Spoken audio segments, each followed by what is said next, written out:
Bonjour à toutes et à tous et bienvenue dans un nouveau tutoriel du Bosquet. Aujourd'hui on parle le dernier tutoriel du thème du mois de mai, jardin secret, et donc on va partir sur un petit cottage à l'anglaise au fond d'un jardin bien fourni, donc il va y avoir beaucoup de verdure et de fleurs aujourd'hui. Tout au long du mois, le fil rouge ça a été un peu de vous apprendre à utiliser le drawing gum, donc le liquide de masquage. Et on va encore s'en servir aujourd'hui puisque pour pouvoir travailler une végétation bien dense, je vais avoir besoin de réserver les endroits que je vais peindre ensuite pour le cottage, les petits jardins, la balancelle, etc. Donc je vais commencer par passer un petit coup de gomme mie-de-pain sur mes traits de crayon qui sont un petit peu trop francs au niveau des objets, et puis on va peindre au drawing gum, au liquide de masquage, donc les éléments que je vais réserver pour la peinture du détail dans la suite du tutoriel.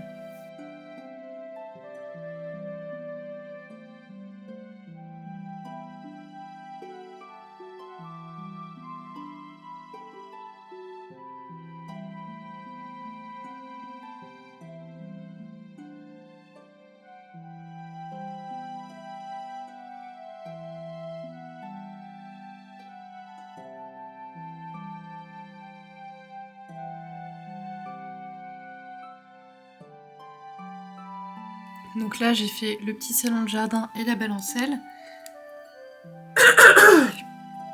Et pour le cottage, pour la petite maison, je vais pas du tout tout faire, hein, parce que les tuiles du toit vont être plutôt terracotta.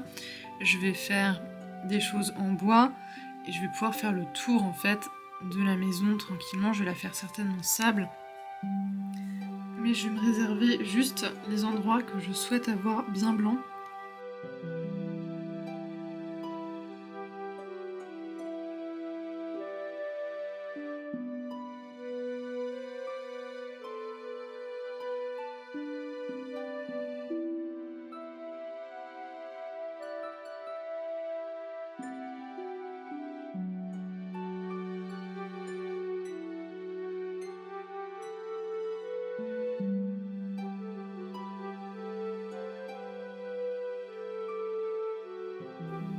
Donc on rince et on sèche directement son pinceau, hein, qui a servi pour le liquide de masquage. Donc moi c'est toujours des pinceaux qui sont en fin de vie, dont les pointes sont abîmées, hein, que j'utilise.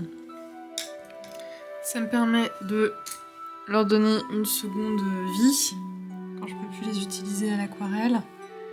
Et puis ça m'évite de devoir en acheter des exprès pour le liquide de masquage qui abîme très clairement, hein, les fibres de vos pinceaux.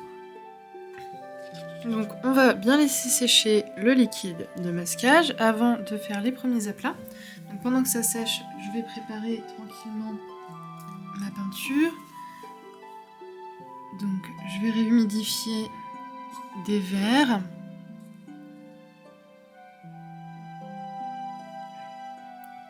Pour faire toute la végétation, tous les premiers aplats de végétation autour du petit cottage.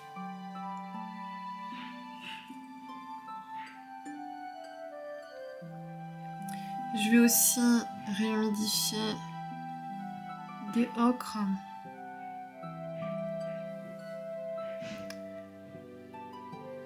et des rouges roses qui tirent un peu vers le terracotta.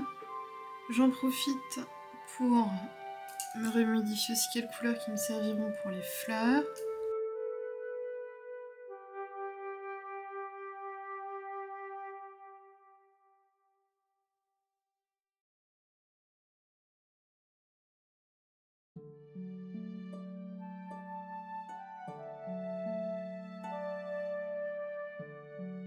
Donc quand le liquide de masquage est sec, en fait, vous pouvez passer votre doigt dessus. Ça colle un petit peu comme du latex, mais ça ne doit pas vous rester sur les doigts, il ne doit pas y avoir de matière qui se transfère sur vos doigts. Donc là, moi, c'est bien sec. Je vais travailler mes fonds dans l'humide. Donc je vais mouiller mon papier. Je m'occupe pas du cottage pour l'instant, je vais m'occuper des aplats de verdure tout autour. Donc je mouille pas la zone de ma petite maison.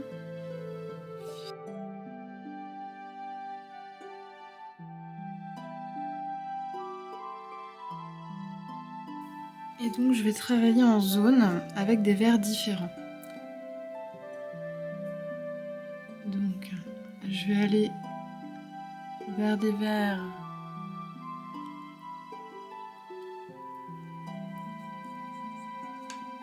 assez lumineux.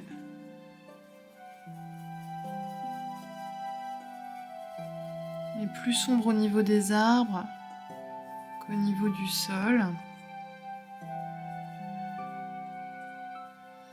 Donc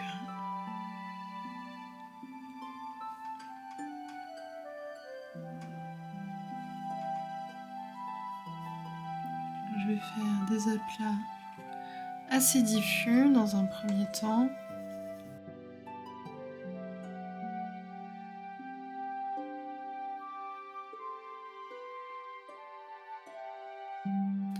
Comme je me suis gardé la petite maison, le cottage libre, je suis pas trop embêtée pour tenir ma feuille.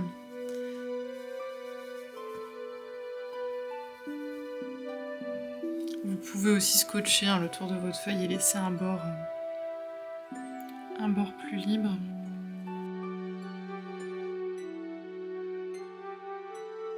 Je vais ensuite travailler avec un autre verre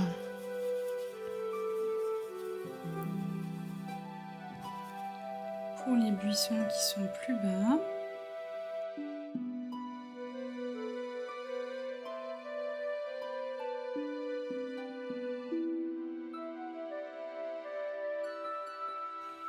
Et qui vont venir border mon allée centrale.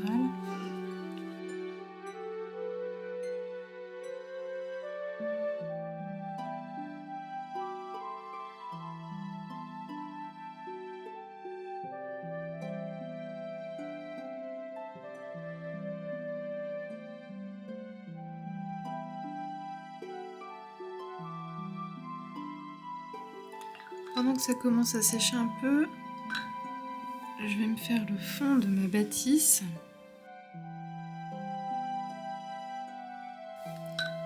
Donc avec un ocre que je vais beaucoup diluer.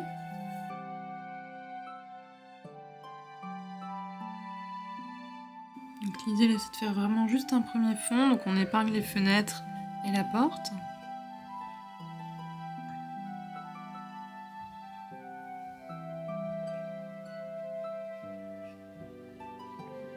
Et pendant que c'est humide, on va venir déposer des pigments pour créer des textures, un peu comme des vieux murs en torchis.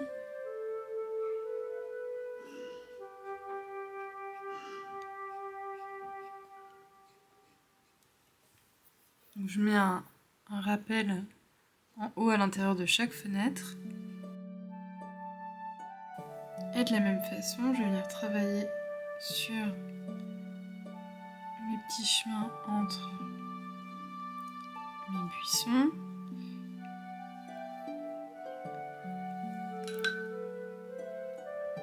Avec un brin pour faire la terre.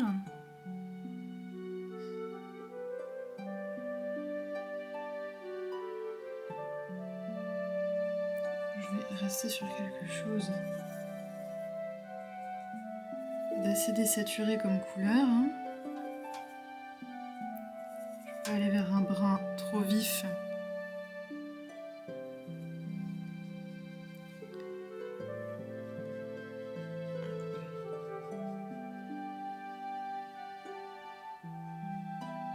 J'insiste en bas du pas de la porte et je fais juste se déplacer les pigments sur les zones du chemin.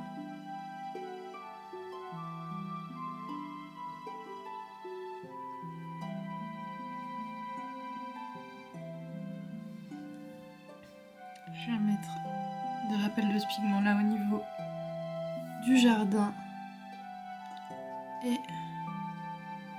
derrière la balancelle.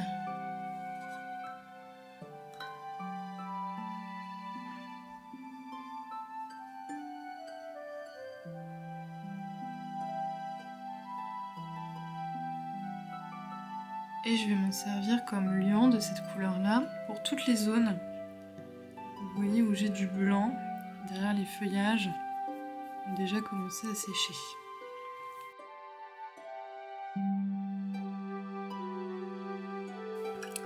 Et tant que c'est humide, vous allez pouvoir continuer à travailler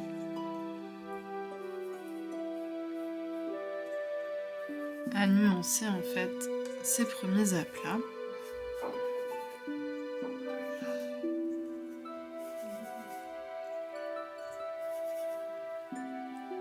Donc on va pouvoir accentuer certains halos verts pour le feuillage des arbres.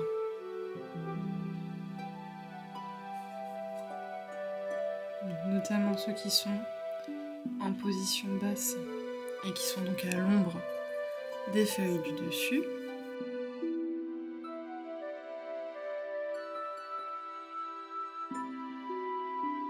Je vais prendre un pinceau plus fin pour travailler un peu plus en précision.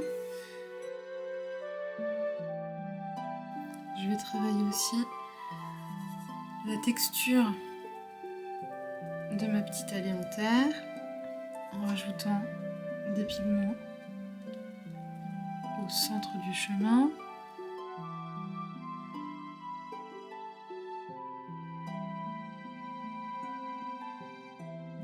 Même chose sur mon mur.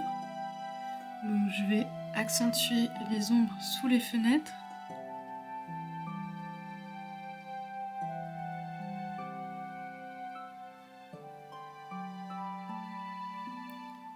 Et sous les tuiles au niveau du toit.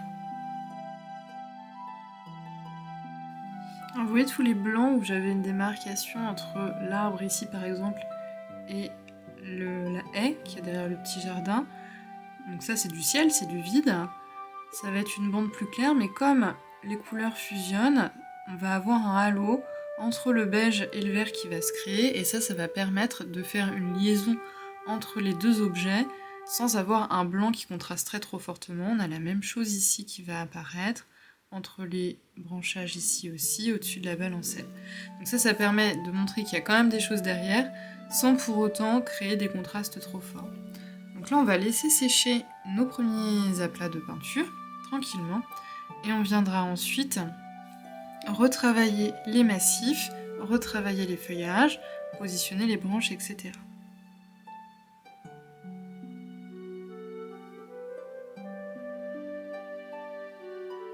Donc pendant que ça sèche, moi je vais préparer tranquillement mes couleurs pour les fleurs, puisque je veux qu'il y ait des petits pops de couleurs de fleurs un petit peu partout.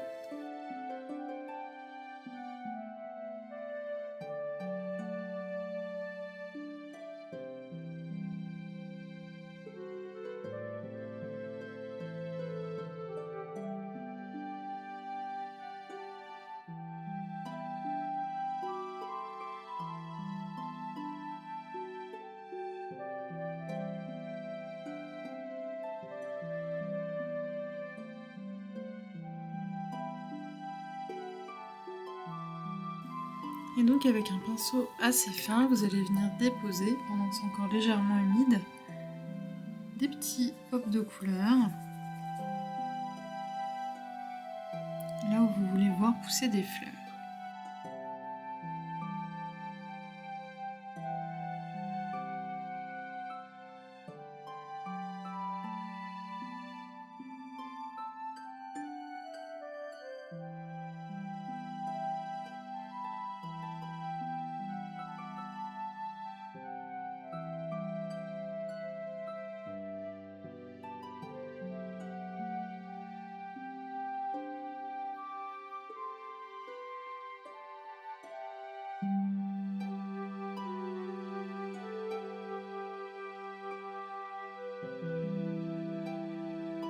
Alors, tant que vous êtes dans l'humide, ça vous fait des taches assez floues, assez lâches. Après, vous pouvez venir retravailler, bien sûr, une fois que vous êtes un peu plus sur sec.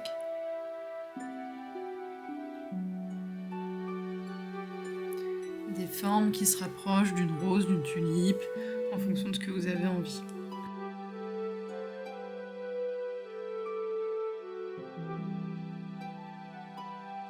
À l'avant-plan, je vais faire un petit peu comme si on avait des fleurs plus des champs, donc je pense là je vais faire plutôt des coquelicots. Assez flou aussi, n'hésitez pas à les mettre à des hauteurs variées. Et en faire certains qui débordent du cadre sur les côtés, que vous ayez scotché ou non votre création.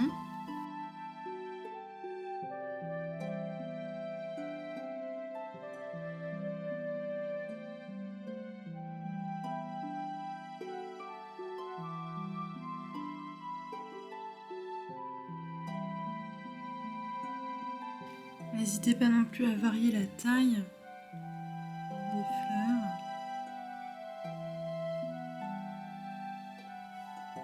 Entre une grosse rose et des violettes ou des toutes petites clochettes ou des myosotis, il va forcément falloir déposer plus ou moins de peinture.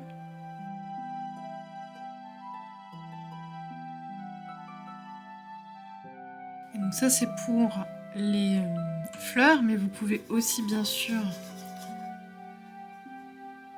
faire du lierre par exemple ou des vignes grimpantes.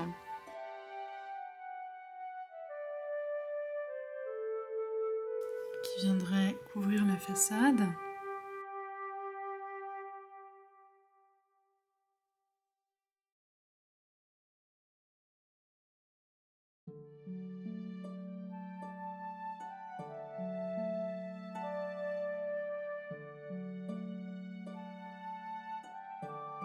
N'hésite pas à venir retravailler plusieurs couches sur ces fleurs pour leur donner la forme escomptée et puis de la texture.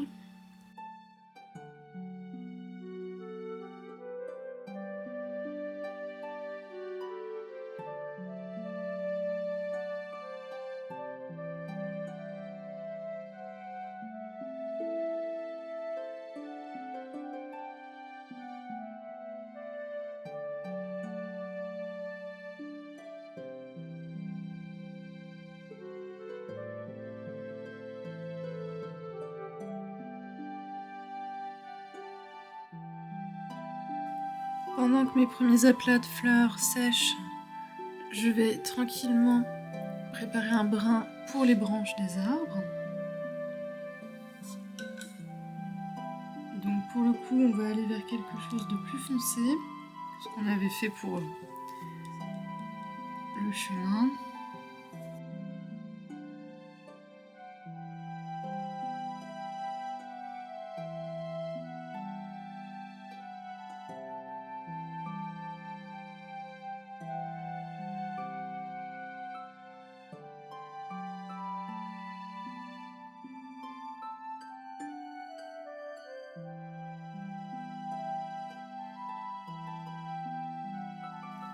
Vous suivez les traits que vous aviez laissés au gris, au crayon.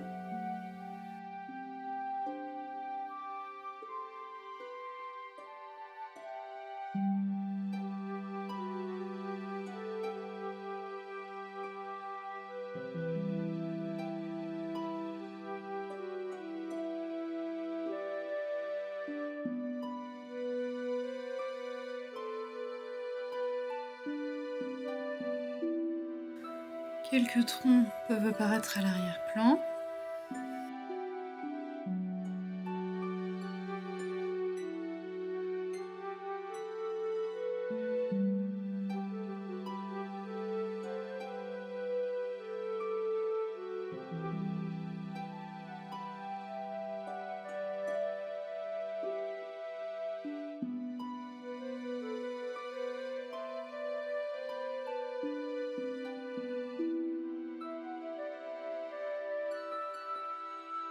On va venir retravailler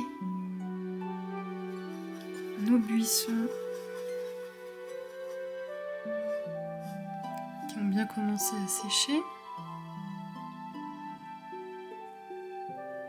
L'idée, ça va être surtout de leur donner forme.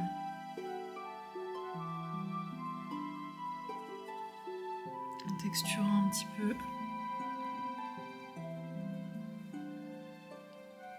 leur contour.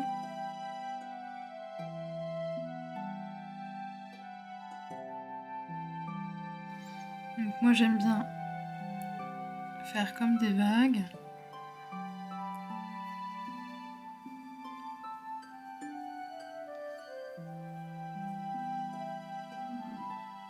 Pour amener du mouvement.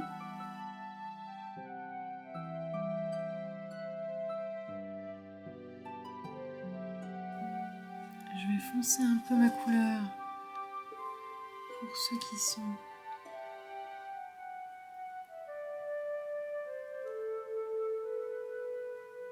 plus à l'arrière-plan.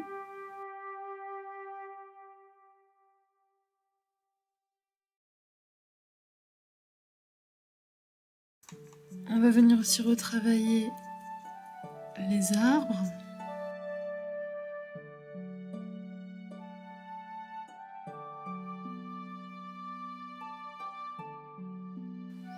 De la même manière, donc, je vais venir redessiner les îlots autour des branches, des arbres qui sont au premier plan. Vous voyez ici, je ne vais pas y retoucher parce que c'est un autre arbre certainement qui est caché derrière. En fait, je viens travailler autour des branches que j'ai dessinées tout à l'heure.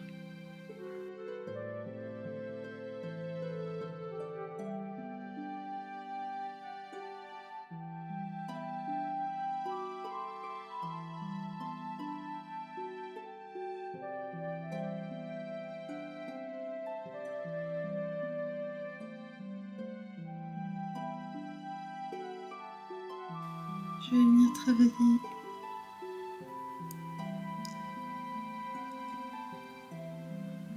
le premier plan avec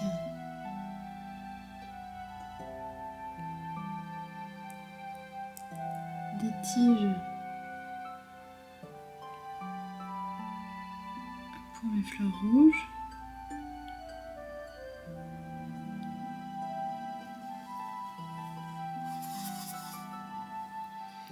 Mais aussi des herbes.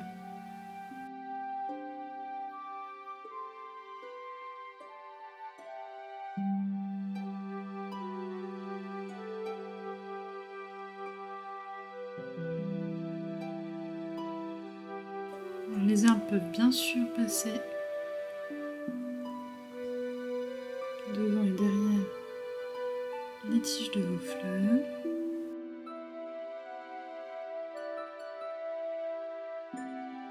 On n'hésite pas à faire des couches qui se superposent pour jouer avec la transparence de l'aquarelle.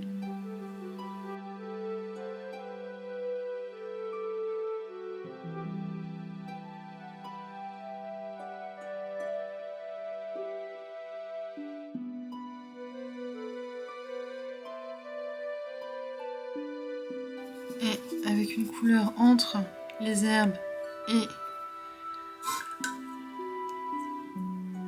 les buissons, on va venir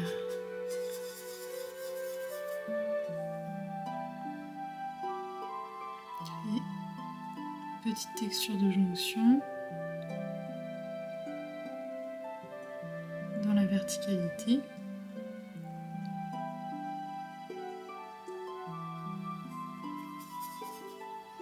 Qui va éviter une démarcation trop franche,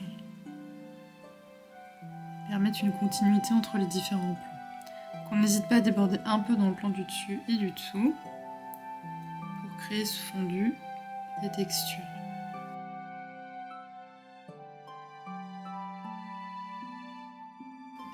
On va s'occuper avec un pinceau très fin des tiges de nos rosiers sur les côtés de la maison.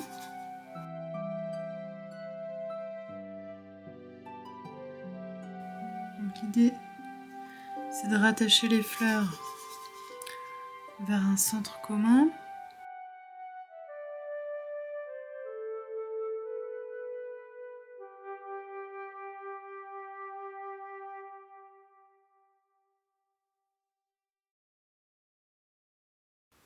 Je vais aussi m'occuper du petit vase qu'il y a sur le salon de jardin. En positionnant quelques fleurs.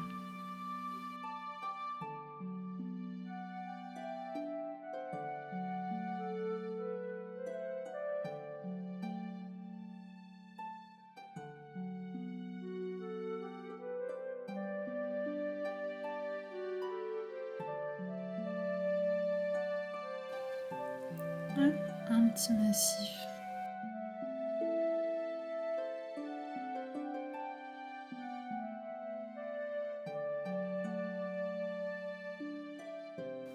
Et autour, des pensées ou des clochettes, ou des violettes et des myosotis.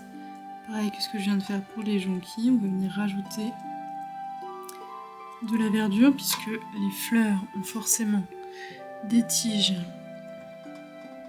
et des feuilles. Donc autour d'elle, on vient rajouter avec un verre un peu soutenu un petit halo de verdure, des petites taches tout simplement. Attention de ne pas cacher les fleurs.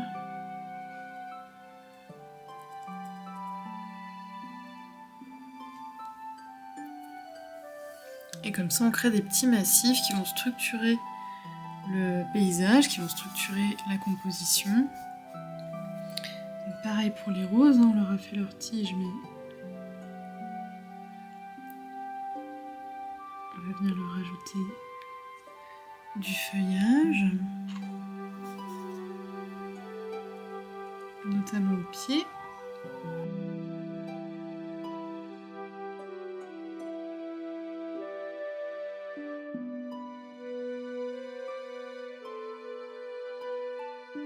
Donc les feuillages peuvent bien sûr empiéter sur les fenêtres et les murs et dépasser les lampes florales.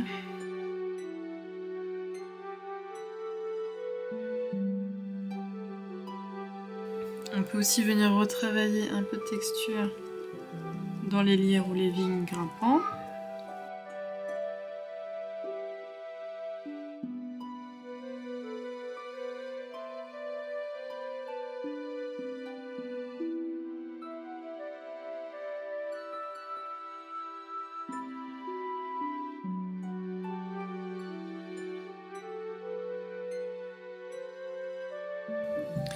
On va venir retourner l'illustration pour travailler sur le toit.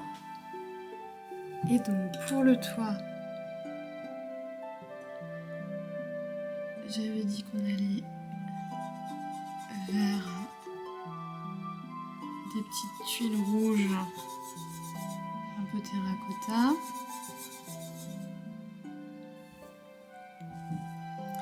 Et on va les faire une à une. Donc ça veut dire qu'on va peindre en 1 sur 2. Donc on va peindre que des tuiles qui ne se touchent pas. Et on va attendre que ça sèche, on va en repeindre d'autres. Et à chaque fois, il ne faut pas qu'elles se touchent pour qu'il y ait une belle démarcation qui se crée.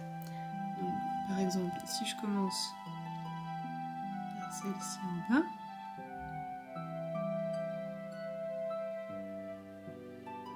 je ne peux pas peindre toutes celles qui sont autour. Donc je vais aller chercher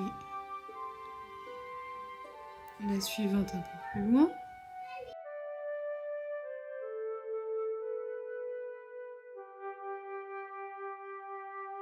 On range tranquillement les végétaux.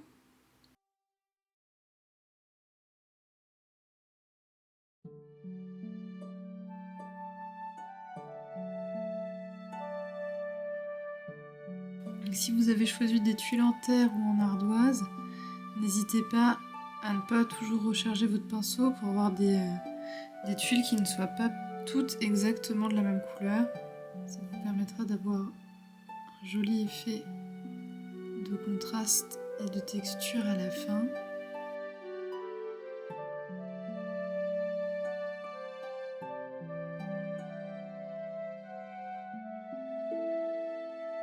Ça va forcément vous prendre au moins 3 passages, si vous avez un motif complexe comme le mien.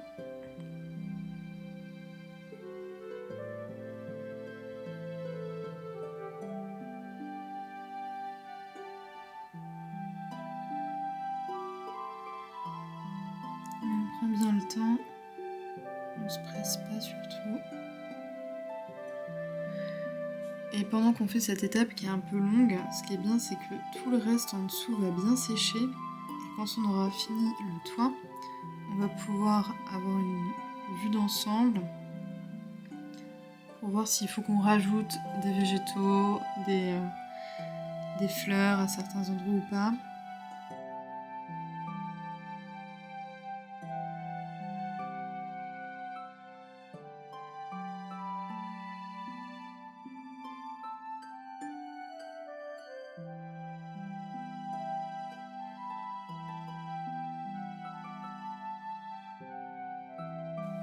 Pendant que ma première couche de tuiles sèche bien, je vais faire ma petite porte. Et l'intérieur de mes fenêtres. Et je vais aussi peindre le petit vase. J'ai bien envie de le faire.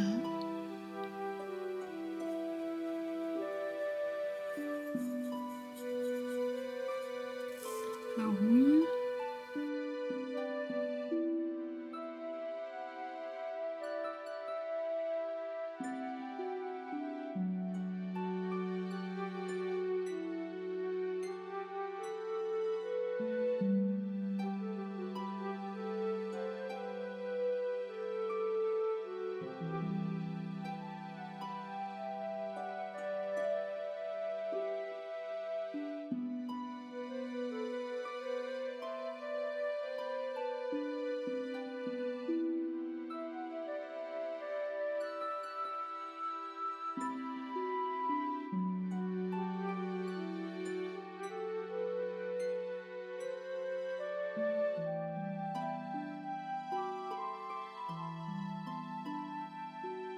Pour l'intérieur des fenêtres, ou si vous avez envie de détailler ce qui est à l'intérieur de la maison, je vous conseille de prendre une teinte assez neutre que vous allez venir tranquillement dégrader, donc du sombre vers le haut jusqu'au plus clair en bas de la fenêtre, pour créer l'ombre d'une pièce. On va poursuivre nos petites tuiles.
Donc voilà, on a fini le toit.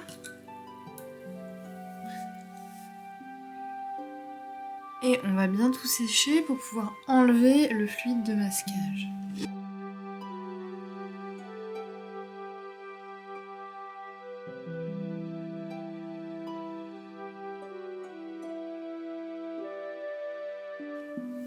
On va utiliser pour ça la petite gomme de crêpe sur toutes les zones où on avait mis le liquide de masquage. Donc on frotte doucement. L'idée c'est de récupérer le blanc du papier sans abîmer ni le papier ni la peinture qu'on a faite autour.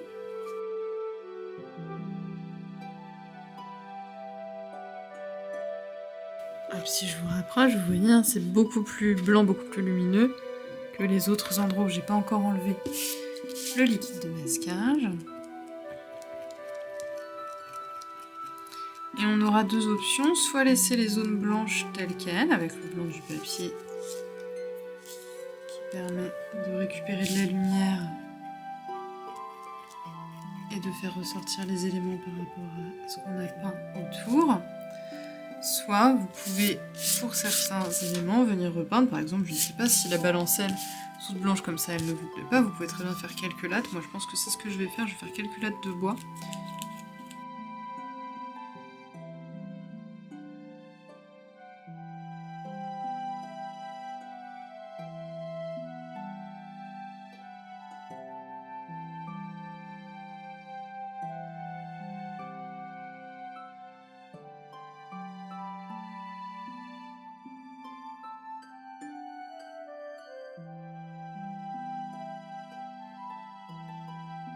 Alors en ayant mis du liquide de masquage sur tout le tour de votre fenêtre, vous allez avoir des faux raccords. Là vous avez mis des plantes. Par exemple là j'ai mes tulipes qui sont coupées à cet endroit-là. Là j'ai des feuilles de mes roses, des feuilles de lierre qui sont coupées, que je vais venir rajouter dans un second temps. Quand j'aurai bien enlevé tout le liquide de masquage.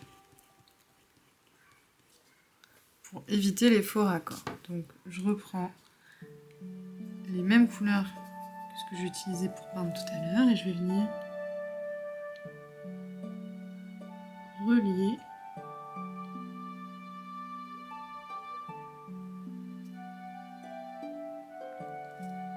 mes fleurs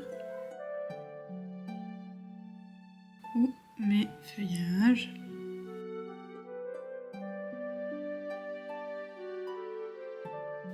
À chaque fois que j'observe qu'on a un problème de raccord entre la végétation et tout simplement le cadre de la fenêtre.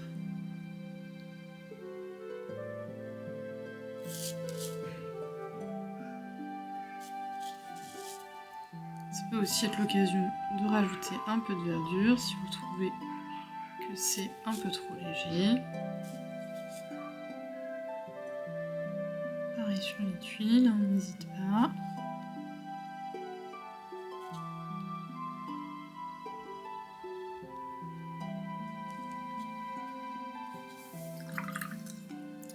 Je vais aussi faire attention à reprendre le cadre de ma porte.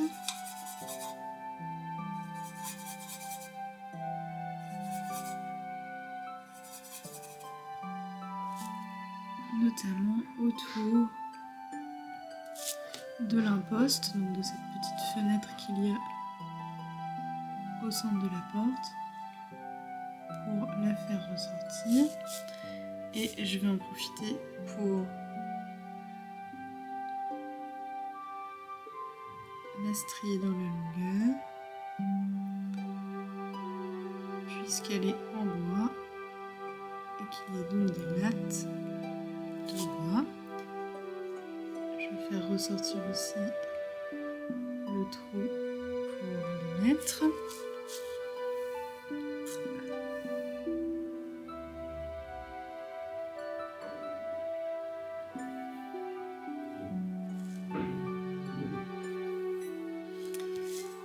Et ma petite balançoire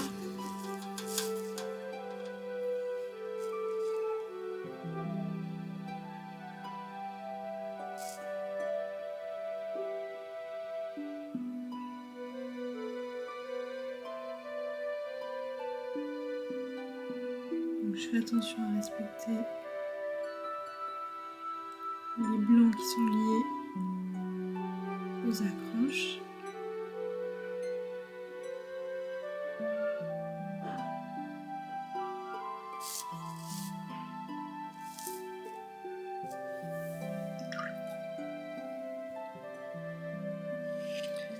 Je vais légèrement salir les cordes des accroches. Elle est quand même à l'extérieur, donc à mon avis, les cordes ne sont pas restées bien blanches très longtemps.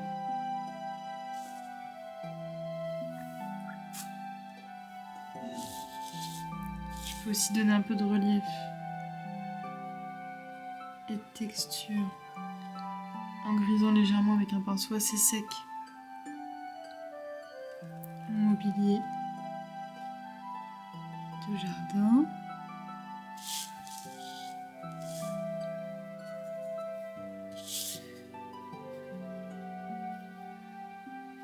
Et mes appuis de fenêtre. Alors les appuis de fenêtre, moi je vais les laisser blancs parce que je veux garder beaucoup de lumière dans ma composition. Mais vous pouvez très bien les peindre à la manière de la porte ou alors faire des encadrements en bois. Ça c'est vraiment vous qui voyez en fonction du rendu que vous préférez. Mais dans ce tutoriel, le blanc qu'on a utilisé, la réserve avec le liquide de masquage, nous a surtout servi au final à préserver des zones où on savait qu'on allait peindre beaucoup par-dessus et autour, pour avoir très finement par exemple les buissons derrière les croisillons du siège, faire tranquillement les ombres dans les fenêtres, ou l'imposte qui est tout fin, tout petit, d'accord, mais pas forcément pour garder le blanc tel que on voit le blanc du papier. Donc personnellement, je vais m'arrêter ici. Comme toujours, on peut toujours rajouter des couches, toujours rajouter du détail en fonction du degré de réalisme ou du style qu'on veut obtenir à la fin. Faites-vous plaisir. Moi, je vais le laisser là pour l'instant. Peut-être que plus tard, je reviendrai rajouter quelques outlines ou quelques textures au pigment micron à l'encre ou à la gouache blanche au Posca ou autre. Mais pour l'instant, je vais laisser cette petite maison, ce petit cottage au fond du jardin respirer tranquillement tel qu'il est pour pouvoir laisser poser dans mon esprit les détails que j'aurais éventuellement envie de rajouter plus tard. Donc je vous laisse sur cet endroit-là de la création pour le tutoriel. J'espère qu'il vous aura plu. Donc c'était un tutoriel un peu plus tôt pour les aquarellistes avancés, donc les personnes qui ont déjà peint plusieurs fois, parce qu'il y a beaucoup de travail de couche, beaucoup de travail dans l'humide. Mais si vous êtes débutant et que vous avez envie de le tester, ou vous êtes en train de le tester, que vous l'avez testé, surtout n'hésitez pas à vous faire plaisir et à vous lancer. C'est en faisant qu'on apprend, c'est en faisant des erreurs aussi qu'on sait comment ne pas les réitérer la fois d'après. Et si vous êtes bloqué à une étape, n'hésitez surtout pas à mettre un petit commentaire, ça me fait toujours plaisir d'y répondre et de vous guider. Envoyez-moi vos créations quand elles sont réalisées, ça me fait plaisir de voir ce que vous faites avec les tutos du Bosquet. Et on se retrouve la semaine prochaine pour le timelapse du thème du mois de juin sur les carnets de voyage. À la prochaine, salut!